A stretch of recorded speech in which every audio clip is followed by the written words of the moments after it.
Progressive stage पे psoriasis अगर चल रहा है तो वो और निकल सकता है किसी भी ट्रीटमेंट में, चाहे वो आप एलोपैथिक लो या फिर आप होम्योपैथिक लो या आयुर्वेदिक लो। नमस्कार एवरीवन। सोरासिस हो तो जाता है, लेकिन वो ठीक कैसे हो रहा है ये हमें कैसे पता चलेगा? पेशेंट की सबसे ज़्यादा क्वेरीज होती हैं अपने बैक ऑफ द माइंड या अपने कंसल्टेंट को लेके या डॉक्टर को लेके। तो मैं डॉक्टर मेघा चतुर्वेदी आज आपको कुछ हद तक क्लियर कर पाऊंगी कि यस, आपको कैसे पता चलेगा कि सोरासिस आपका ठीक हो रहा है। क्योंकि पेशेंट मेरे पास भी आते हैं जिनका बहुत सोरासिस रिकवर हो चुका होता है और उन्हें लगता है कि ये तो ठीक ही नहीं हुआ, थोड़ा बहुत 19-20 का फ़र्क आया है। ऐसा नहीं होता है।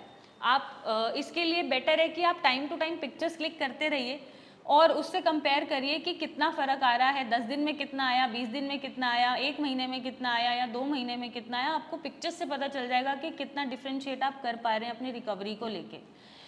जब सोरासिस ठीक होने लगता है या आप कोई भी ट्रीटमेंट लेते हैं तो सबसे पहले तो स्टेज उसमें हो सकता है मैक्सिमम पेशेंट में प्रोग्रेसिव स्टेज पे सोरासिस अगर चल रहा है तो वो और निकल सकता है किसी भी ट्रीटमेंट में, चाहे वो आप एलोपैथिक लो या फिर आप होम्योपैथिक लो या आयुर्वेदिक लो। अगर आप ऑल्टरनेट मेडिसिन चूज कर रहे हैं लेने के लिए एलोपैथिक के अलावा, तो हो सकता है सोरासिस आपका 5-10%, 15% बॉडी पे निकल के आए। द रीज़न भी क्योंकि इतने टाइम से आप एलोपैथिक स्टीरॉइड्स पे हैं या किसी भी मेडिकेशन पे, वो आप एकदम शट कर देते हैं, बंद कर देते हैं। और जब आप ट्रांजिशन फेज में होते हैं, ट्रीटमेंट बदल रहे होते हैं, तो थोड़ी सी बीमारी निकल सकती है। सब में नहीं निकलती बट निकल जाती है।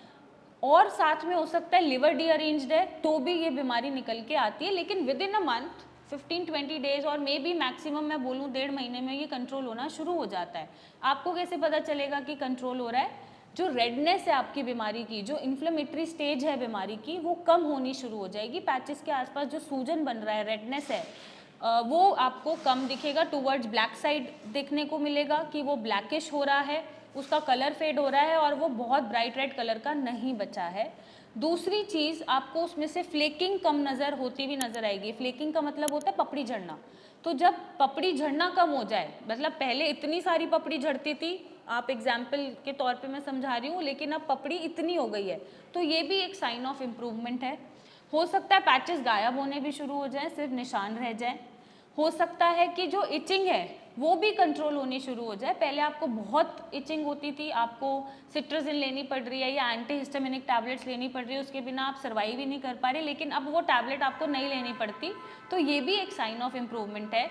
और अगर आपको कोई फिजिकल साइन ऑफ इम्प्रूवमेंट ना दिखे विद इन अ मंथ या विद इन 2 मंथ्स 3 मंथ्स आपकी रिकवरी के दौरान, लेकिन अंदर से आपको ऐसा लगेगा कि मेरा पेट ठीक है, मैं एक अच्छा फील कर रहा हूँ, मैं लाइट फील कर रहा हूँ, मैं हेल्दी फील कर रहा हूँ, मुझे कोई पेन नहीं है, कोई डिस्कम्फर्ट नहीं है, चाहे फिजिकल सिम्टम्स में इम्प्रूवमेंट दिखे ना दिखे, डजेंट मैटर।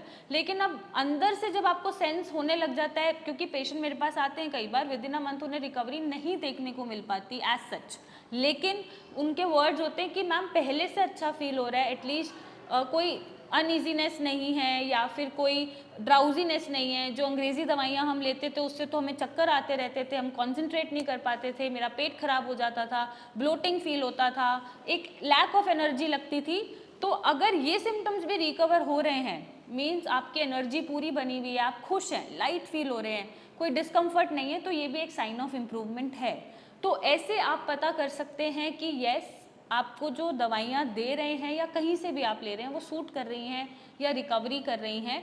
और कहीं से भी जब आप ट्रीटमेंट लेते हैं तो एटलीस्ट थोड़ा सा समय किसी भी ट्रीटमेंट को देना चाहिए, क्योंकि बीमारी पुरानी हो जाती है और क्रॉनिक हो जाती है, उनको ठीक करने में समय लग सकता है। तो थोड़ा सा ट्रस्ट रखिए खुद के ऊपर और अपने ट्रीटमेंट के ऊपर कि यस, आपको जो भी आप ट्रीटमेंट ले रहे हैं वो ठीक करेगा और मैं अपनी बीमारी ठीक कर पाऊँगा। जब ये ट्रस्ट आ जाएगा तो बिलीव मी, आप सोरासिस फ्री हो जाएंगे। और अगर आप सोरासिस फ्री होना चाहते हैं तो आप हमसे संपर्क कर सकते हैं, मिलने आ सकते हैं, मेरी टीम से बात कर सकते हैं और कॉल कर सकते हैं एक सोल्यूशन के लिए।